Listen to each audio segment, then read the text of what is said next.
Asymmetric যুদ্ধের বাদশা Iran যুদ্ধবিরতির মধ্যে অস্বাভাবিক সাফল্য পেল।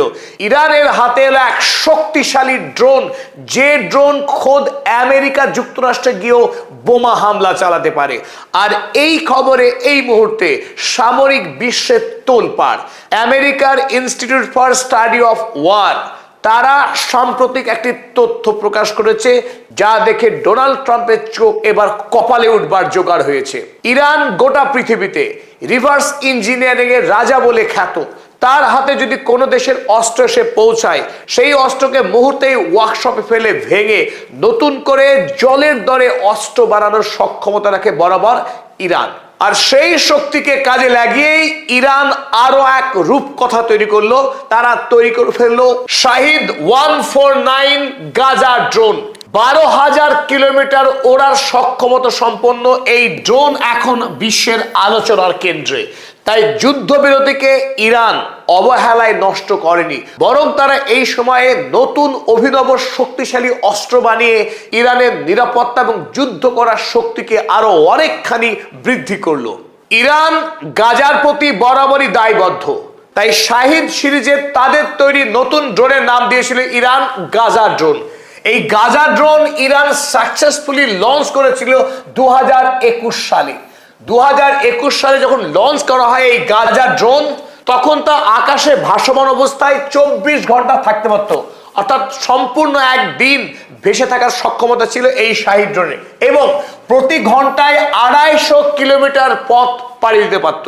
কিন্তু যুদ্ধবিরতির এই সময়ে এই ড্রোনকে আপগ্রেডেশন করা হয়েছে, এবং এই আপগ্রেডেশনের পরে এই গাজা ড্রোনের উড়বার শক্তি বেড়ে গিয়ে হয়ে গেল 35 ঘন্টা, এবং স্পিড আরো 100 কিলোমিটার অতিরিক্ত যুক্ত হলো।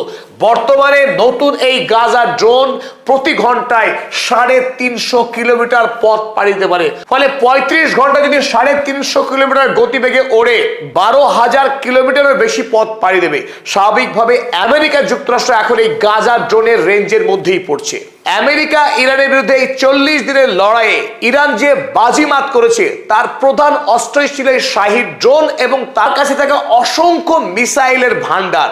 কিন্তু শাহিদ ড্রোন নিঃসন্দেহে গোটা পৃথিবীতে আলোচনার কেন্দ্রে ছিল। আর সেই শাহিদ ড্রোনকে এই আপগ্রেডেশন করার মধ্য দিয়ে ইরান দেখিয়ে দিয়েছে তারা অল্প পয়সা ব্যয়ে তারা কি শক্তিশালী অস্ত্র তৈরি করতে পারে।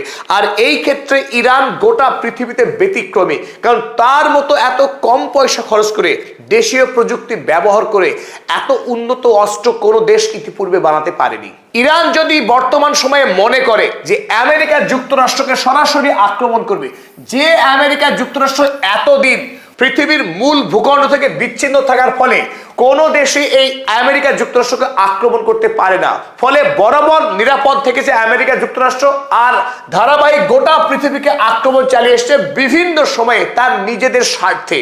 তাই আমেরিকা যুক্তরাষ্ট্রকে টার্গেটের মধ্যে আনা, আক্রমণের লক্ষ্যবস্তু করতে পারা যে কোনো দেশের জন্য অত্যন্ত গর্বের, এবং সেই দেশের সামরিক মর্যাদা অনেকখানি বৃদ্ধি পায়। আর ইরান সেই কাজ করে দেখালো গাজা ড্রোনকে উন্নত করার মধ্য দিয়ে। চলুন আমরা এই মুহূর্তে দেখে নিই এই গাজা ড্রোনের আওতায় আমেরিকার কোন কোন শহর এলো। প্রথমত আমরা দেখব ফ্লোরিডা শহর, যেখানে ডোনাল্ড ট্রাম্পের বাসভবন রয়েছে মার-এ-লাগো, যার দূরত্ব 11,200 কিমি। তাই ডোনাল্ড ট্রাম্পের ব্যক্তিগত বাসভবন মার-এ-লাগো এই মুহূর্তে গাজা ড্রোনের রেঞ্জের মধ্যেই। নিউ ইয়র্ক শহর তো বটেই, আমেরিকার ওয়াশিংটন ইরান থেকে 10,000 কিলোমিটার দূরে। তাই অনায়াসেই এই গাজা ড্রোন দিয়ে ইরান চাইলে ওয়াশিংটন শহরকেও লক্ষ্যবস্তু করতে পারে। এমনকি আমেরিকার পশ্চিম দিকে অবস্থিত ক্যালিফোর্নিয়া শহর, সবচেয়ে দূরবর্তী শহর, সেই ক্যালিফোর্নিয়া শহর পর্যন্ত এই গাজা ড্রোনের রেঞ্জের মধ্যেই আসছে। তাই এই ক্যালিফোর্নিয়া শহর পর্যন্ত এখন ইরানের তাকের মধ্যেই থাকলো। তাই এতদিন কেবলমাত্র ইসরায়েলে আক্রমণ করতে হয়েছিল ইরানকে প্রত্যাঘাত করবার জন্য, আক্রমণ করতে হয়েছিল আরব দেশগুলিতে যেখানে মার্কিন সামরিক সেনা ছাউনি রয়েছে। আর এবার যদি ইরান মনে করে তারা খোদ মার্কিন যুক্তরাষ্ট্রের উপরে হামলা চালাবে, সেটাও সম্ভব হতে পারে, কারণ এই ড্রোন বাতাসে 35 ঘন্টা ভাসমান অবস্থা থাকতে পারে। আর এই ড্রোন বহন করে নিয়ে যায় 13টি স্বয়ংসক্রিয় বোমা, যে বোমার মধ্যে এআই ইন্টিগ্রেশন থাকে।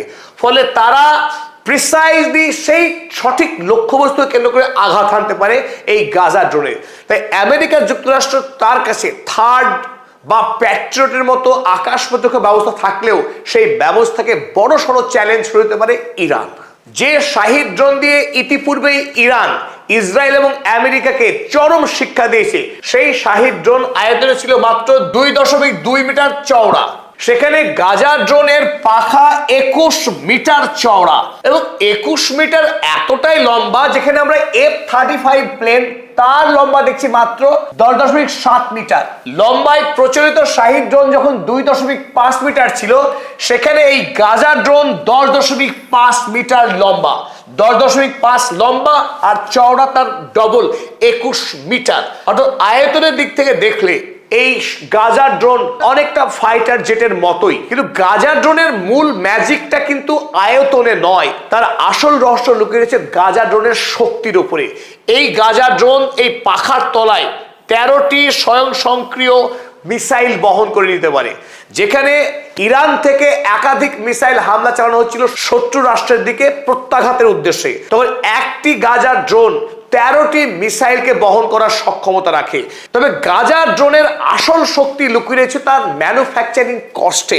প্রায় জলের দরে ইরান এই ড্রোন নির্মাণ করে থাকে, যেখানে আমেরিকার একটি ফাইটার জেট F-35, আমেরিকার তৈরি সবচেয়ে শক্তিশালী ফাইটার জেট, তা নির্মাণ করতে খরচ পড়ে আমেরিকার 82 মিলিয়ন ইউএসডি।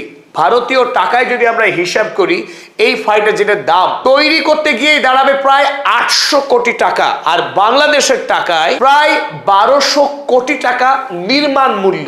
কিন্তু আমেরিকা যদি কোনো দেশে বিক্রি করে, তার দাম আরো অনেক গুণ বেশিই হবে। আর ফাইটার জেটের যে কাজ, কোনো দেশে গিয়ে আকাশ থেকে বোমা বর্ষণ করা, অত্যন্ত ক্ষিপ্রতার সঙ্গে। এই ফাইটার জেটের গতি প্রায় 2000 কিলোমিটারের কাছাকাছি, সুতরাং তার সক্ষমতা অনেক বেশি সন্দেহ নেই।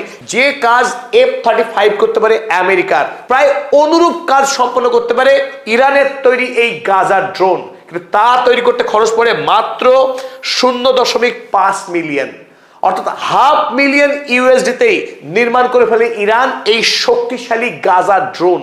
ভারতীয় টাকায় ইরানের একটা গাজা ড্রোন তৈরি করতে খরচ পড়ে মাত্র 4.5 কোটি টাকা, আর সেখানে F-35 800 কোটি টাকা। তফাৎটা এখানেই। ইরানের জয় অ্যাসিমেট্রিক যুদ্ধে। আমরা এই কথা কোনোভাবেই বলতে চাইছি না যে গাজা ড্রোনের সঙ্গে আমেরিকার F-35 কে তুলনা করা যায় না, তারা কোনোভাবেই তুলনীয় নয় শক্তিতে, ক্ষমতায়।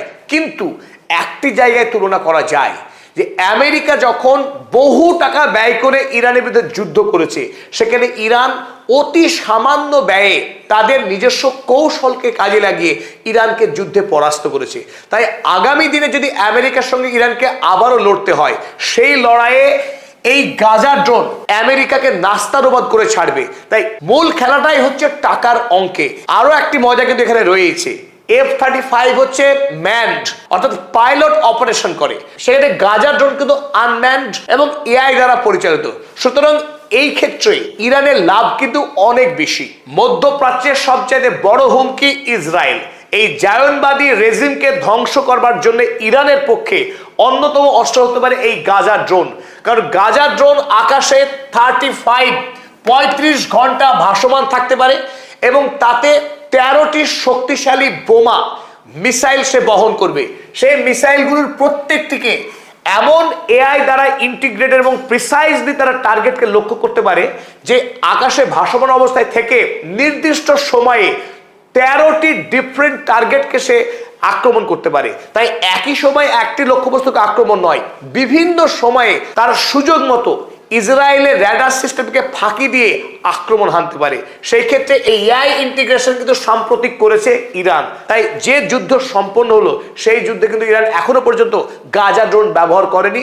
আগামী দিনে যদি সত্যি ইরানকে আরো একবার লড়তে হয় ইসরায়েল আমেরিকার বিরুদ্ধে, তাহলে কিন্তু আমরা এই গাজা ড্রোনের ব্যবহার দেখতে পাবো। পরিশেষে আরো একটি তথ্য আমরা দিতে চাই, যে এই গাজা ড্রোন যে অস্বাভাবিক পাখা লম্বা আমরা বলেছিলাম, তার অন্যতম কারণ এখানে সলিড জ্বালানি রয়েছে। এই ড্রোনের শরীরের বিস্তীর্ণ অংশ রয়েছে জ্বালানি, তার সঙ্গে অত্যাধুনিক টেকনোলজিকে এই ড্রোনের সঙ্গে ইন্টিগ্রেশন করা হয়েছে। আর জিপিএস সিস্টেমকে ব্যবহার না করে আমেরিকার জিপিএস সিস্টেম স্বাভাবিকভাবেই ইরানকে ব্যবহারের অনুমতি দেবে না, জ্যাম করে দেবে। তাহলে ইরান যদি ইসরায়েলকে বা আমেরিকার বিরুদ্ধে লড়াই করতে চায় তাহলে বিকল্প নেভিগেশন সিস্টেম ব্যবহার করতে হবে। তাই এই গাজার ড্রোন তারা চীনের তৈরি ভাইডু নেভিগেশন সিস্টেম এই গাজার সঙ্গে ইন্টিগ্রেটেড রয়েছে, যেখানে ইতিমধ্যে বিশ্বে প্রমাণিত আমেরিকার নেভিগেশন সিস্টেমের তুলনায় চীনের এই ভাইডু সিস্টেম অনেক বেশি শক্তিশালী। কারণ আমেরিকা যখন ব্যবহার করে 32টি স্যাটেলাইট, সেখানে চীন ব্যবহার করে 50টি স্যাটেলাইট। আমেরিকার জিপিএস সিস্টেমের প্রিসিশন যখন 30 সেন্টিমিটার, ভাইডোর সেখানে 10 সেন্টিমিটার, একেবারে নিখুঁত লক্ষ্যবস্তু আক্রমণ করার সক্ষমতা রাখে এই গাজা ড্রোন। তাই যুদ্ধবিরতির মাঝে ইরানের হাতে এই গাজা ড্রোন আসার ফলে ইরানের সামরিক শক্তি আরো অনেক গুণ বৃদ্ধি পেল। তাই আমেরিকা এবং ইসরায়েলের আগ্রাসনের বিরুদ্ধে যদি ইরানকে লড়তেই হয়, সেই লড়াই কিন্তু অনেকখানি অ্যাডভান্টেজ পাবে আগামী দিনে ইরান। মূল যুদ্ধে সৈনিকরা লড়লেও ইরানের হয়ে আসল লড়াই করছে ইরানের বিজ্ঞানীরা।